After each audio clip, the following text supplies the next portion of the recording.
Olá, irmãos, boa noite. Vamos então continuar aqui o nosso estudo e já passámos a metade, já vamos para a quinta mensagem. E hoje vamos fazer uma pequenina pausa no nosso estudo do Apocalipse 13 para vermos um assunto que faz parte da cronologia dos eventos finais, que eu considero ser importante.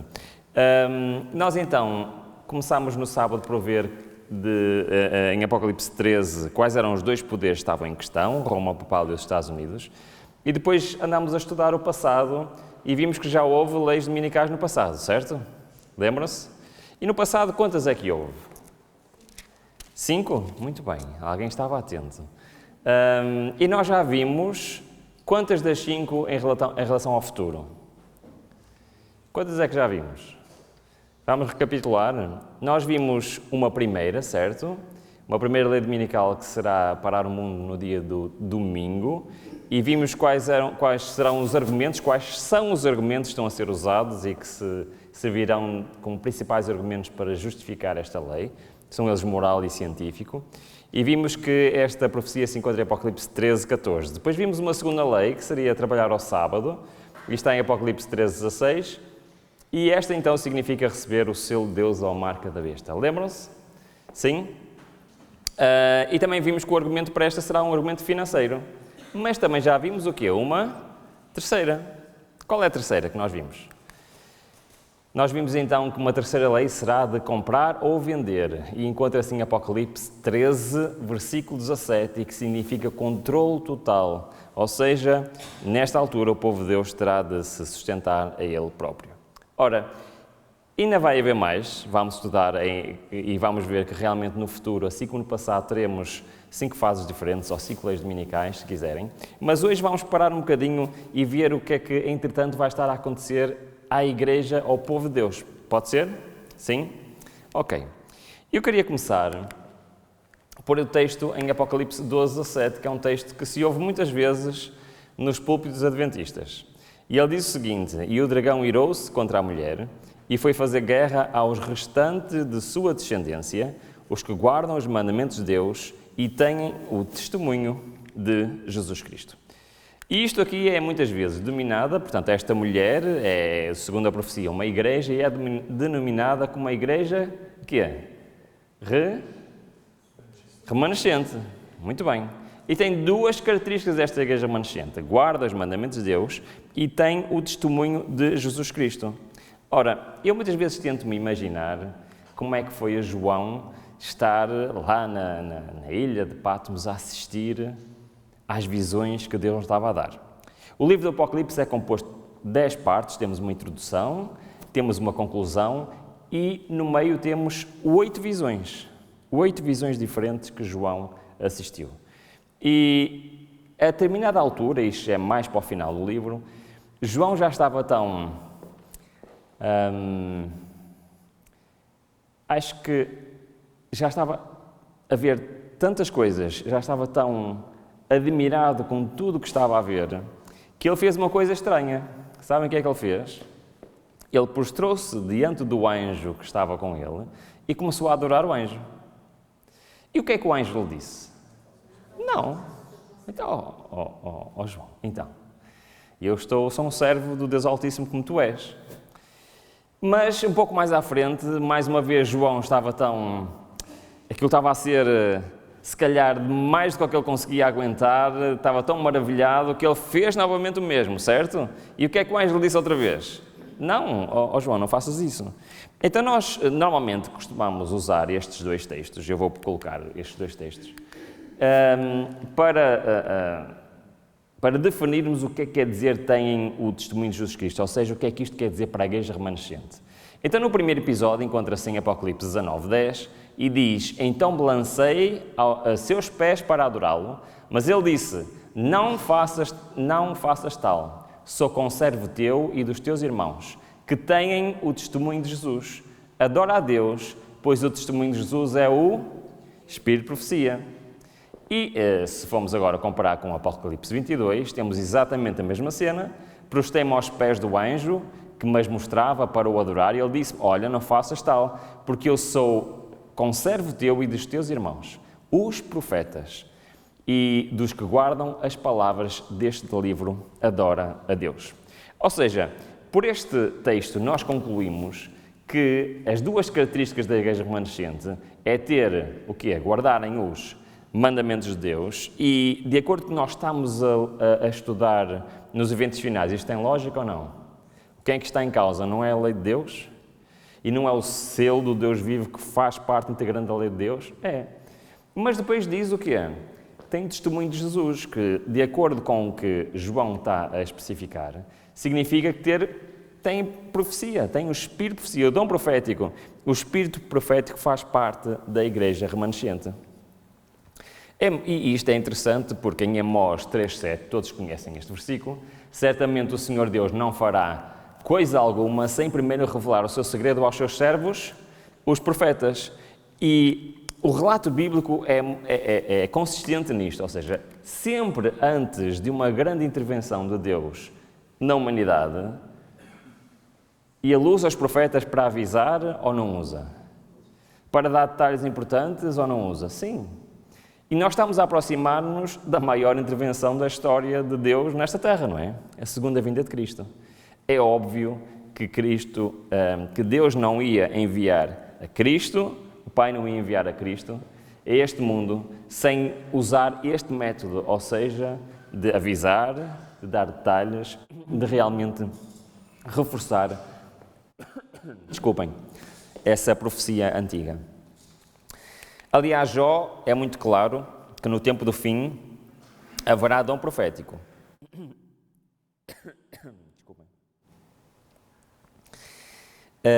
O apóstolo Paulo também é muito claro, onde diz que o Espírito Santo, e ele mesmo deu uns para apóstolos, outros para profetas, outros para evangelistas, outros para pastores e doutores, querendo o aperfeiçoamento dos santos para a obra e ministério para a edificação do corpo de Cristo. Ou seja, faz parte do povo de Deus ter profetas, ter o dom profético.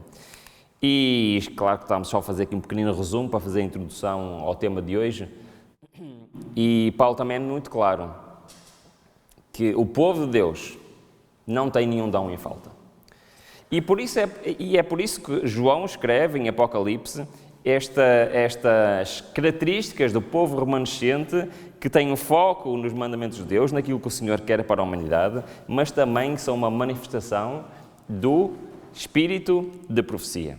Nós, como adventistas do sétimo dia, acreditamos que estes textos bíblicos dão suporte ao ministério profético de quem? Que muitas vezes nós dizemos, não é? Os livros do espírito de profecia, não é? É certo que o termo não está 100% bem aplicado, porque o espírito de profecia é toda a revelação profética, incluindo aquela que encontramos nos profetas bíblicos, mas nós usamos esse termo porque, digamos assim, é mais fácil se referir ao dom profético. Então, porquê que, e esta é a pergunta que vamos tentar responder hoje, está bem? Porquê que a Igreja remanescente, as características dela é ter esta primeira característica parece-nos óbvia, não é? Guardar os mandamentos de Deus, mas ter o dom profético. Tem profecia, tem profeta, tem espírito profético. Bom, eu vou fazer uma pergunta simples, ok? Já repararam que eu gosto de fazer perguntas, certo? Quem é esta igreja que guarda os mandamentos de Deus e tem o espírito profético? Quem é, ou qual é, ou quem são? Tem alguma ideia? Muito bem, a igreja remanescente. Sabem que, eu às vezes faço esta pergunta e muitas vezes recebo a resposta, somos nós. Mas não somos nós. Sabem porquê que não somos nós? Porque a descrição da igreja atual é aqui que se encontra em Apocalipse 3, não é que se encontra em Apocalipse 12. Qual é a descrição da igreja atual? É aquela que diz assim: rico sou, estou enriquecido e nada tenho falta, e não sabes que és um coitado, um miserável, um pobre, um cego e um nu. Estes somos nós. A igreja de Laodiceia.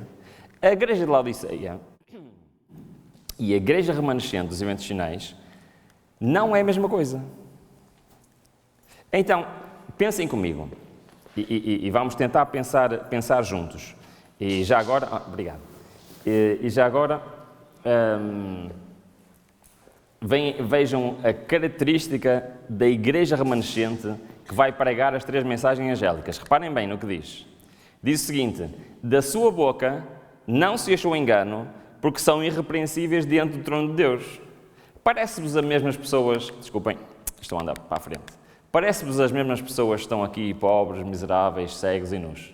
Não parece, pois não? Ok. Então, se nós olharmos para o alinhamento profético, nós temos a igreja de Laodiceia no capítulo 3, certo?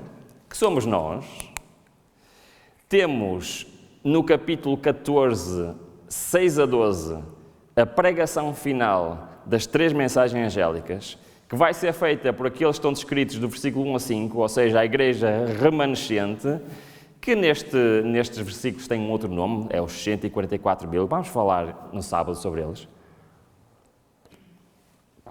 Mas alguma coisa tem de acontecer, então, vejam se concordam comigo, para a igreja de Laodiceia se tornar a igreja remanescente. Certo? Então, pelo alinhamento profético, nós temos o seguinte. Nós temos, capítulo 13, as armas do inimigo, certo? Os planos do inimigo. Capítulo 14, temos a tropa de elite de Deus e o que Deus vai fazer. Basicamente, temos aqui 13 e 14, os 2 exércitos. E o que é que acontece, então, logo antes, pelo alinhamento profético, antes de aparecer esta igreja remanescente que vai pregar as 3 mensagens angélicas? Aparece exatamente aquilo que nós temos estado a estudar, certo? O que é que temos estado a estudar? Temos estado a estudar Apocalipse 13, de 1 a 18, que fala do quê? Das leis dominicais. Então, será que o aparecimento da igreja remanescente está relacionado de alguma forma com os eventos finais e com as leis dominicais? Vamos estudar isso, é isso que nós vamos ver, ok? Então, diz o seguinte: introduzir-se-ão divisões na igreja, desenvolver-se-ão 2 partidos, o trigo e o joio crescerão juntos para a ceifa. Quem é que são estes? Somos nós. É a igreja de Laodiceia, certo? Muito bem. No entanto, existe uma profecia lá no Velho Testamento que diz que isto não vai ser assim sempre. Vocês conhecem a profecia? Encontra-se em Amós, capítulo 9, versículo 9. É a profecia da sacudidura, ok? Olha, vamos ler juntos. Eu vou ler rápido e depois vamos ler outra vez. Porque eis que darei ordem e sacudirei a casa de Israel entre todas as nações, assim como sacode o grão no crivo, sem que caia na terra um só grão. Ok? Esta é a profecia da sacudidura na Bíblia. Mas o que é que diz? Primeiro, esta profecia acontecerá quando o homem quiser. O que é que vos parece? O que é que diz? Quando Deus ordenar, certo? Deus está no controle de todas as coisas. Mas o que é que diz mais? E esta sacudidura vai ser onde? Vai ser no povo de Deus, que aqui é representado por Israel, mas o Israel espiritual, o tempo final, é aqueles que confiam no Senhor, que querem realmente guardar os mandamentos de Deus, e vão ser sacudidos onde? Nos Estados Unidos? Na Europa? Então, mais uma vez nós vemos que quando estamos a falar de eventos finais, estamos a falar de acontecimentos que é? Globais, certo? Então, o povo de Deus não vai ser sacudido num país, num continente, vai ser sacudido em todo o mundo. Assim como se sacode o grão no crivo. Mas agora tem aqui uma promessa incrível. O que é que está a dizer? Que vão ser sacudidos, mas nem um só grão vai cair fora.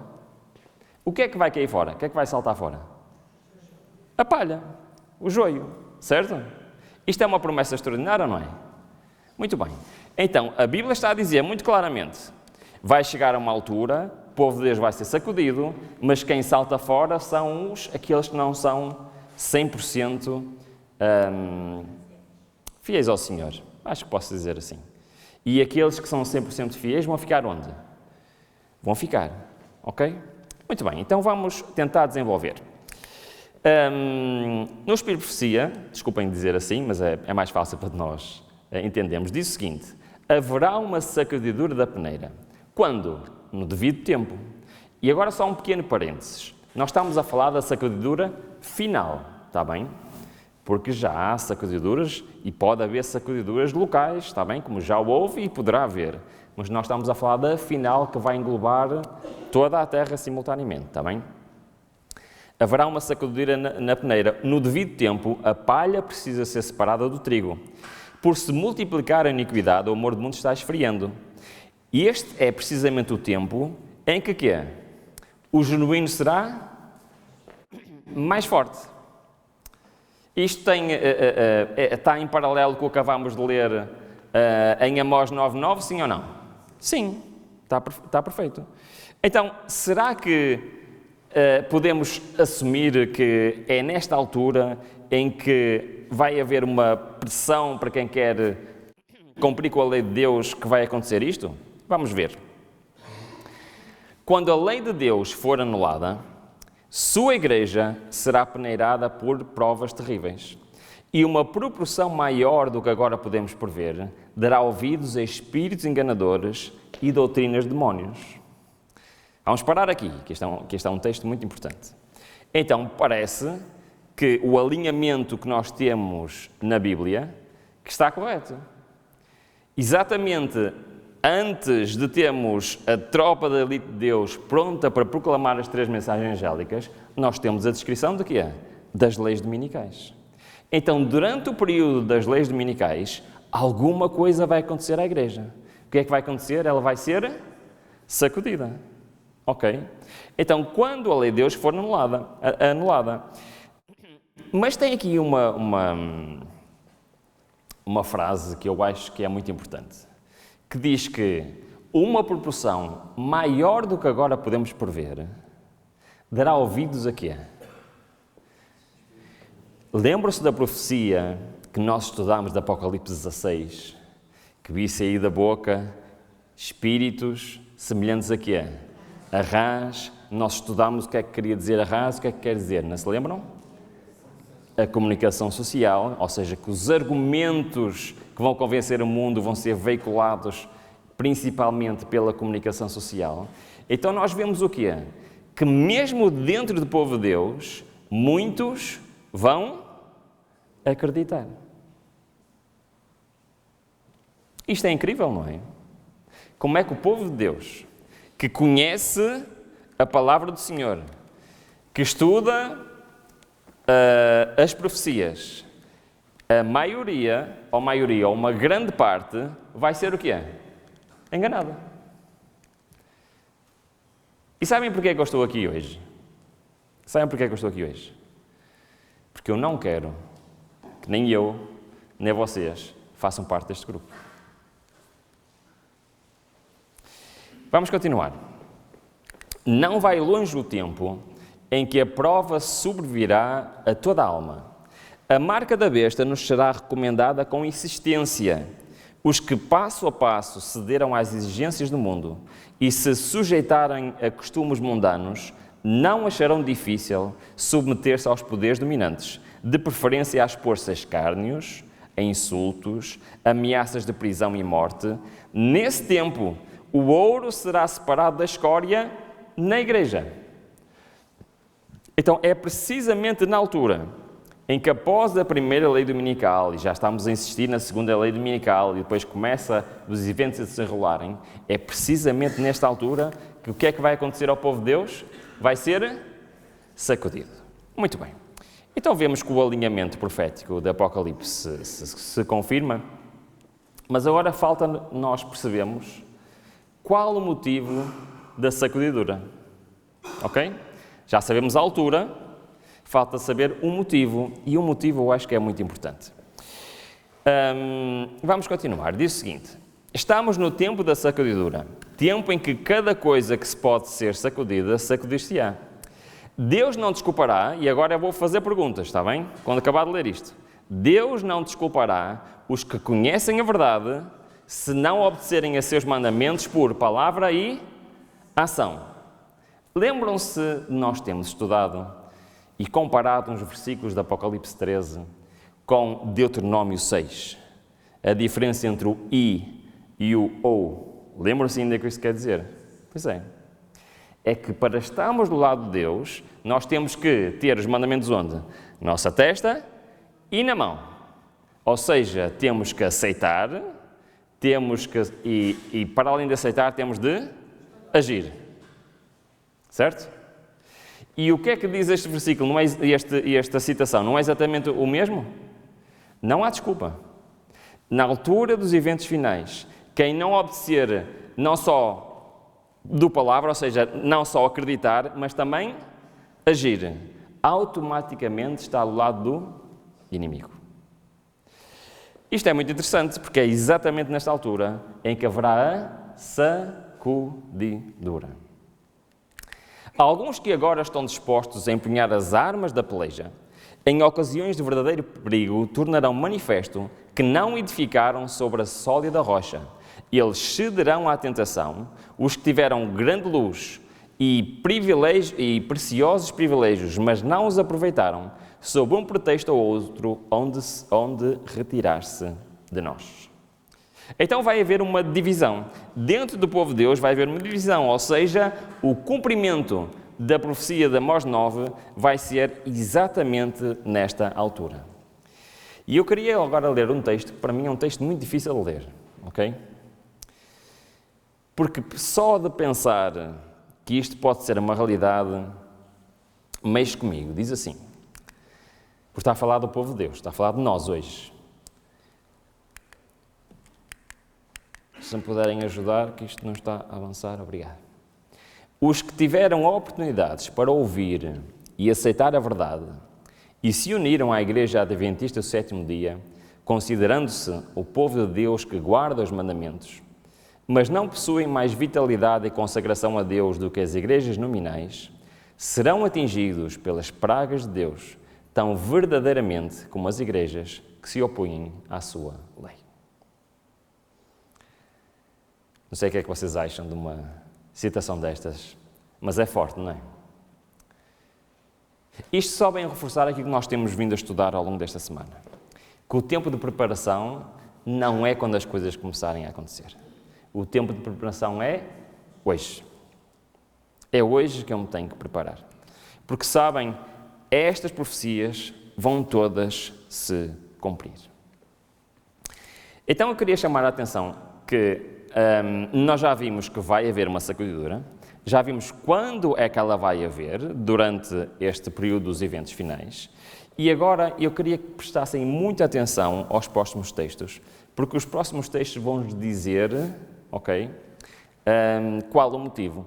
Vocês lembram-se do exemplo que eu usei, quem esteve aqui, já não sei em que dia foi, é que eu usei um exemplo do mapa de uma viagem. Lembram-se desse exemplo? Não. Conta outra vez? Da viagem que eu fiz à Europa até Paris? Sim?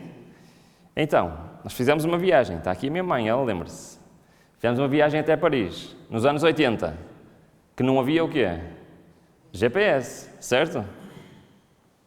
Nós chegámos a Paris, agora precisamos chegar a uma cidade específica de uma pessoa que estava à nossa espera. O mapa da Europa serve? Não serve. É muito bom para chegar do Porto ou aqui de Aveiro a Paris, mas não serve para encontrar não serve para encontrar uma rua específica, porque ele não tem as ruas específicas de Paris. Então nós precisamos do quê? Do mapa de Paris. E nós com o mapa de Paris chegámos lá. E porquê é que eu estou a relembrar esta história? Porque nós temos aqui o mapa da Europa, o mapa do mundo, ok? O mapa de Paris contraria o mapa da Europa. Substitui, ou seja, já não precisamos do mapa da Europa tendo o mapa de Paris. Mas é interessante que para os últimos metros eu precisei de informação mais pormenorizada, certo? Eu precisei de aumentar o zoom, certo? Nos eventos finais, isto é o mapa da Europa e o Espírito de Profecia é o mapa de Paris. Estão a perceber o que eu estou a dizer? O Espírito de Profecia não contraria nenhuma profecia da Bíblia. Nenhuma. Ela complementa com um ou outro detalhe. E porquê que eu estou a dizer isso? Reparem bem. Nós vimos ou não pela Bíblia que vai existir leis dominicais no sábado? Vimos, não vimos? Nós estamos a ver em Apocalipse 13 que existem várias leis dominicais. Não terminamos o estudo, mas já vimos pelo menos 3, certo? Mas não sei se vocês repararam. Fizemos um estudo para ver quais os argumentos da primeira lei dominical. Não se lembram quais eram? Moral e científico. E esses argumentos estão na Bíblia? Não. Onde é que nós os vimos? No Espírito de Profecia. Agora, e eles contrariam o que está na Bíblia? Não. Mas é um detalhe importante para os eventos finais ou não é? É um detalhe importante. A Bíblia diz que as pessoas vão ser enganadas, mas não diz quais são os argumentos que vão ser usados. E nós o quê? Pegamos nos argumentos que estão a ser praticados, difundidos, até lemos o Laudato Si, lembram-se? E depois vimos que no Grande Conflito diz exatamente a mesma coisa. Então, reparem, existe algo de importante que Deus deixou, que quis transmitir à sua igreja no tempo do fim, para que as pessoas não fossem enganadas no tempo do fim, sim ou não? Sim. Há um ou outro detalhe que é muito importante. E agora, tendo isto em mente, vamos ler o texto. Reparem bem. Ao vir a sacudidura, pela introdução de falsas teorias, vamos parar aqui. Quais são estas falsas teorias? São os argumentos que nós estivemos a estudar, certo? Muito bem, agora vamos continuar.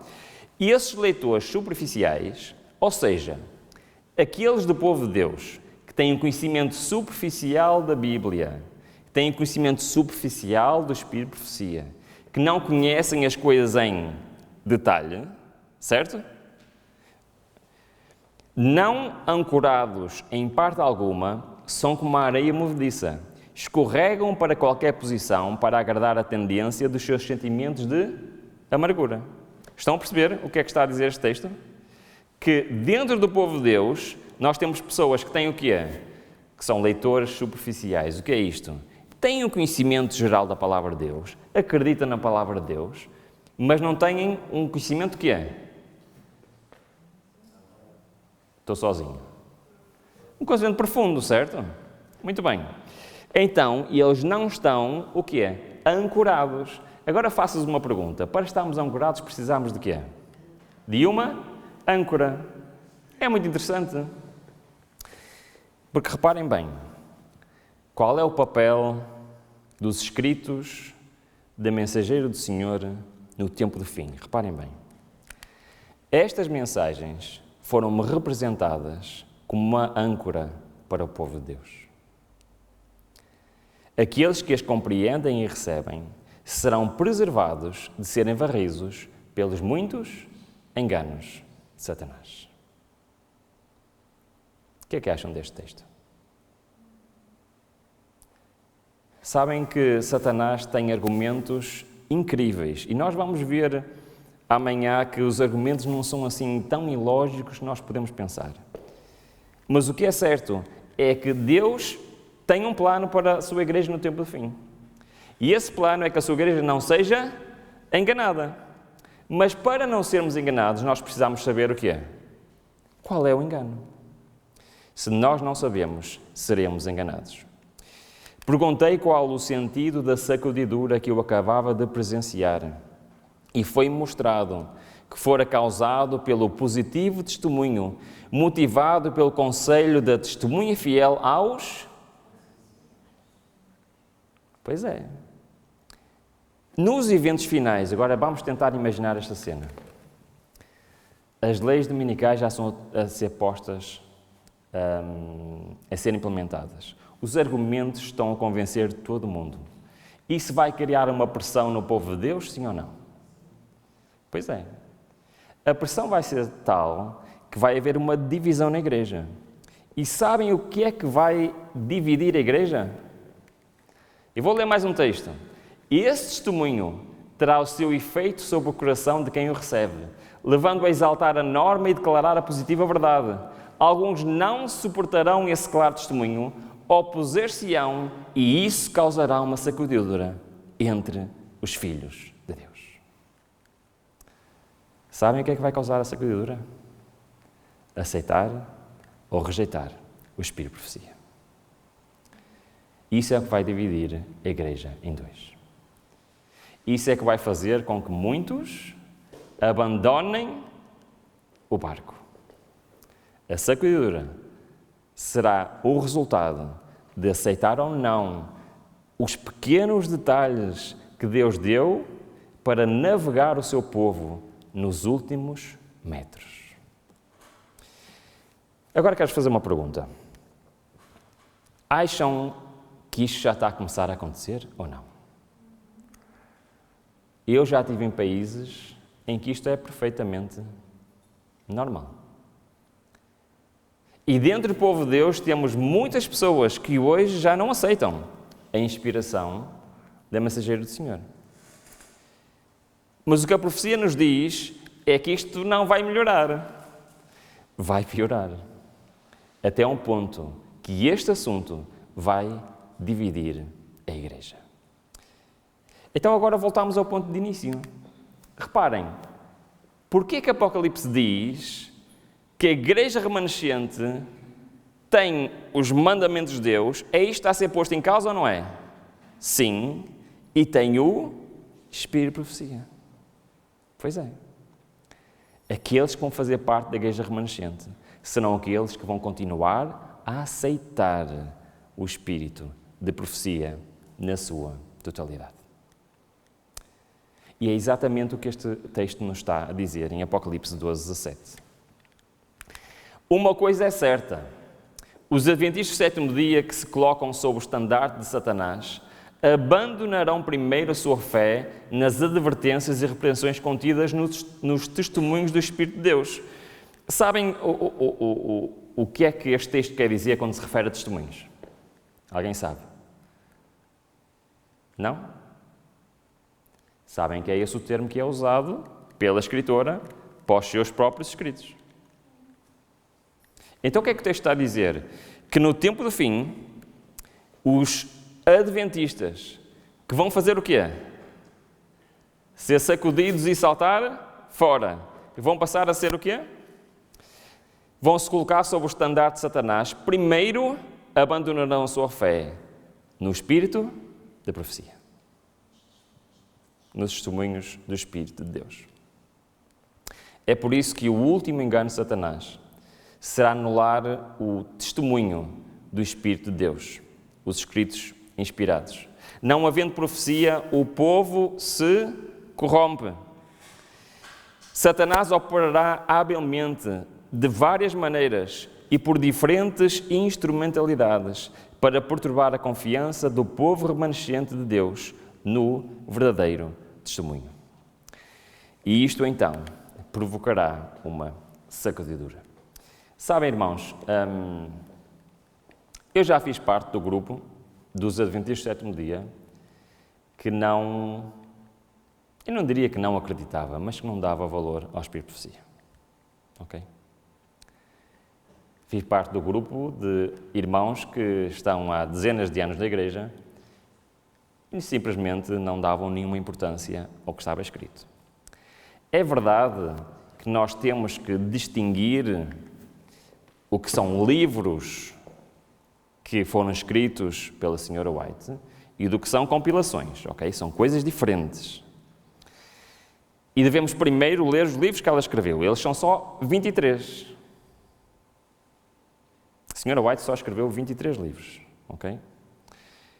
Mas, Ruben, existem mais de 100, não é? Certo, os outros são compilações dos escritos dela.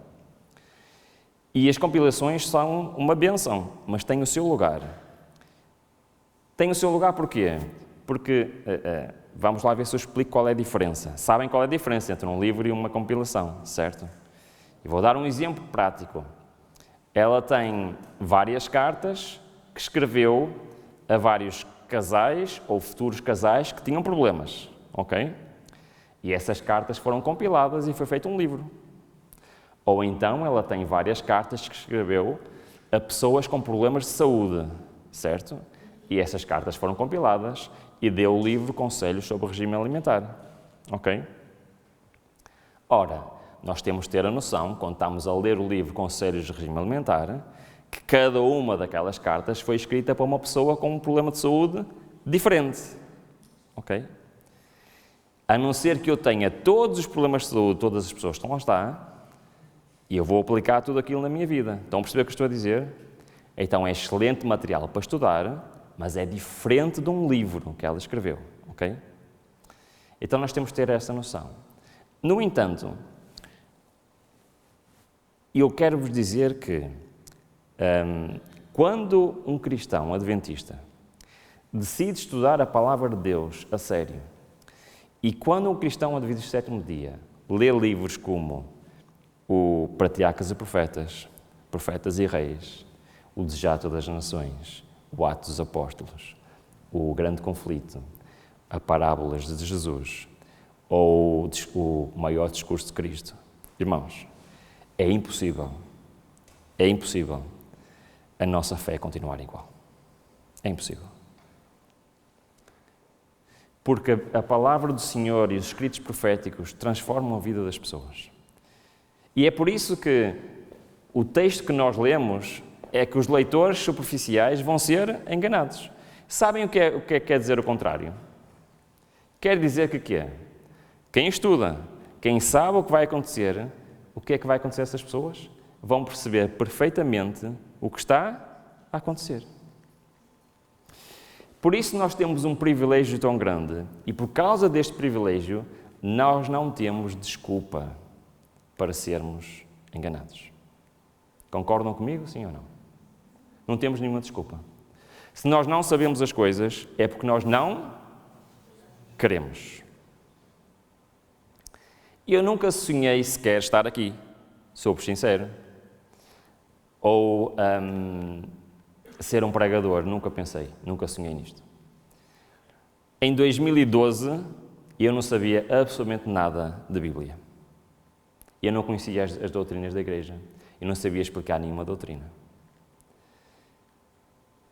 Hoje estou aqui, há 3 semanas eu estava no Brasil a pregar para mais de 2.000 pessoas. Porquê? O que é que aconteceu? O que é que mudou? Sabem o que é que mudou na minha vida? Em 2012, eu decidi abrir este livro e fazer dele a minha companhia. E quando nós fazemos isso, digo-vos, é inevitável. A nossa vida vai mudar radicalmente. Durante esta semana, se não servir para mais nada toda esta semana, que sirva para uma coisa, que tenhamos o desejo de saber mais. Tenhamos o desejo de estudar por nós próprios. E eu costumo dizer sempre, e eu falo profecias, mas eu quero que as pessoas que me ouçam não acreditem em mim. Não acreditem em nada do que eu estou a dizer. Mas que possam fazer o quê? Verificar por vós mesmos. Porque eu posso estar aqui e posso vos estar a enganar. E por isso nós temos que ser, e temos que voltar a ser o povo do livro. Deus dê-nos esse grande privilégio. Vamos avançar, estamos a aproximar-nos aqui no final da nossa mensagem. Esta profecia de Amós 9:9 vai se cumprir. E ela vai se cumprir quer eu esteja pronto, quer eu não esteja pronto. O texto diz claramente, quando Deus der ordem, quando chegar à altura certa, o tempo certo, a casa de Israel, o povo de Deus vai ser sacudido em todas as nações. Mas sem que caia na terra um só grão. A promessa de Deus é incrível. Se tu estiveres preparado, se estiveres do lado dele, podes ter a certeza absoluta que ficarás onde? Dentro do barco. Serás a árvore que vimos em Apocalipse 7, que mantém-se firme, mesmo no meio da tempestade. Aqueles que confiam no Senhor serão protegidos e permanecerão em pé. Eu penso que já muitas vezes ouviram falar deste texto. A igreja talvez pareça estar prestes a cair, mas não cairá. Já ouviram falar deste texto? Muitas vezes não sabemos sobre o que é que este texto está a falar. Qual é o contexto deste texto? Ela permanece ao passo que os pecadores de Sião serão lançados fora, quando? Na sacudidura. E este texto está-se a referir exatamente ao quê? A Amós 9:9. Quando a sua igreja será sacudida, será dividida a meio, a palha separada do trigo precioso. E este é um transe terrível. Não obstante, tem de acontecer. E após ele acontecer, então sim, o povo remanescente estará pronto para fazer a pregação final das 3 mensagens angélicas. No grande conflito diz o seguinte: ao aproximar-se a tempestade, uma classe numerosa que tem professado fé na mensagem do terceiro anjo, mas não tem sido santificada pela obediência à verdade, abandona sua posição, passando para as fileiras do adversário. Mas como eu estava a dizer, antes de ler esta citação, já me estava a adiantar, se nós começarmos a ver o alinhamento profético, se nós olharmos para a profecia, é exatamente isto que vai acontecer. Então nós temos hoje a igreja de Laodiceia, temos. Mas quando entramos nos eventos que estão profetizados em Apocalipse 13, do versículo 11 a 17, então será a altura em que a sua igreja será sacudida. Será a altura em que a igreja remanescente de Apocalipse 12, 17, que guarda os mandamentos de Deus e tem testemunho de Jesus Cristo, que em Apocalipse 14 são chamados dos 144 mil, vão, com o alto clamor, pregar o Evangelho eterno a todos aqueles, a todo o mundo.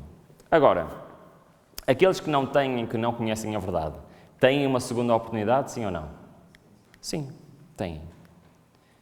Mas isso também quer dizer que a igreja de Laodiceia não terá uma segunda oportunidade. O trabalho que a igreja tem deixado de fazer em tempo de paz e prosperidade, quando é que é este tempo? Hoje. Terá de realizar em terrível crise, sob circunstâncias desanimadoras e proibitivas. Mas sabem que mais? Vai fazê-lo. Vai conseguir fazê-lo. Porquê? Porque o povo de Deus, cheio do Espírito Santo, para o povo de Deus cheio do Espírito Santo, não há impossíveis. Não há impossíveis. Reparem, o zelo dos que obedecem ao Senhor aumentará à medida que o mundo e a igreja se unirem para invalidar a lei. Então os fiéis vão ficar o quê? Mais fiéis. Toda a objeção levantada contra os mandamentos de Deus abrirá o caminho para quê? Para o avanço da verdade e habilitará os seus defensores a apresentarem seu valor diante dos homens. Há uma beleza e poder na verdade que nada poderá tornar tão evidente como o quê? A oposição e a perseguição.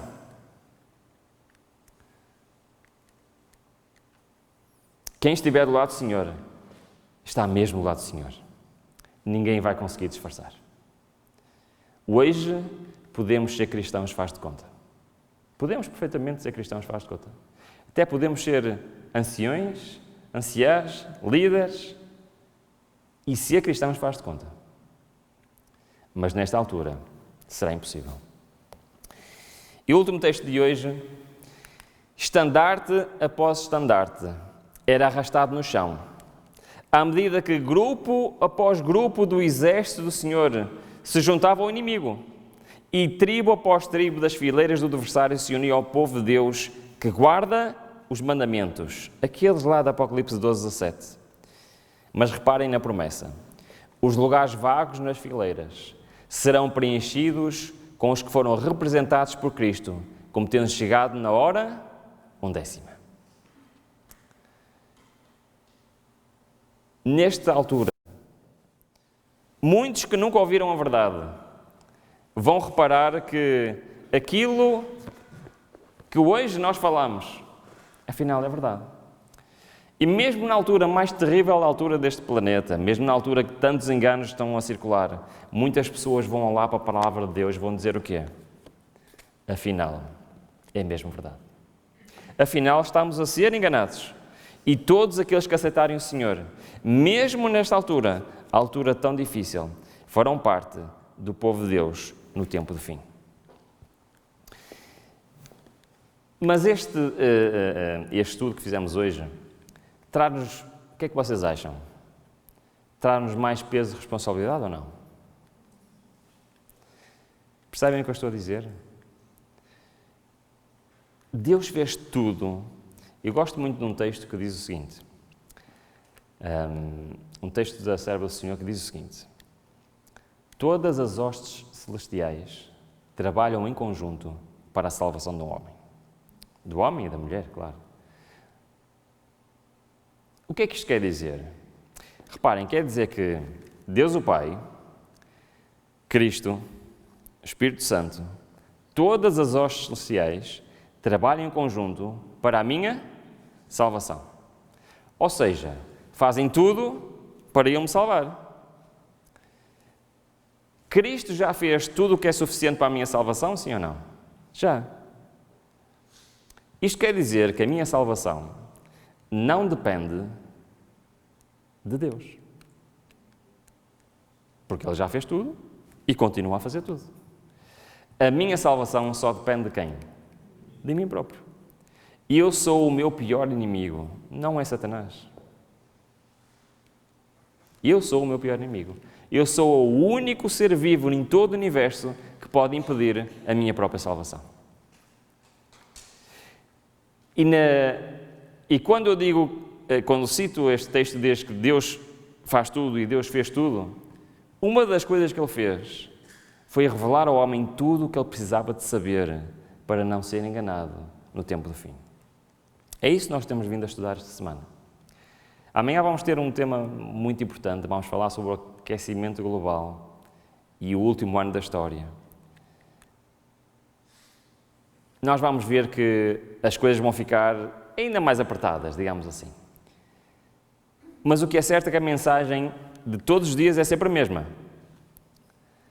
As coisas estão a acontecer. O mundo está preparado. E a pergunta que eu faço todas as semanas e vou continuar a fazer: será que eu estou preparado? Que o Senhor nos abençoe. Amém.